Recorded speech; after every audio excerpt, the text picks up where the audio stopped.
انا عندي روايتين ولا هقوله برضو مهم. الروايه الاولانيه انه كوتيسا نفسه في تمسك، ودي المعلومه اللي هنا من مصر، دي الروايه اللي معلومه انه في تمسك كبير من النادي هناك بيه، وبالتالي قد يكون مع نهايه الموسم.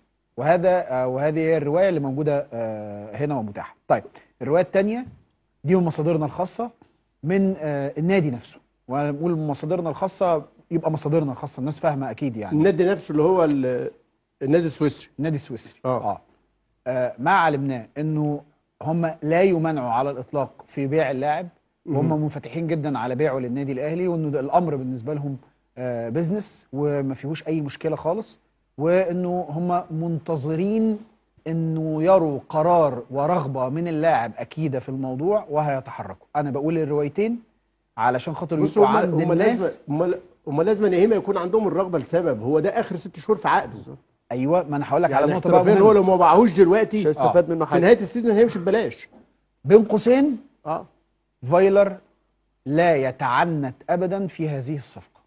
بين قوسين بس كده، انا يعني عشان ابقى اتفضل.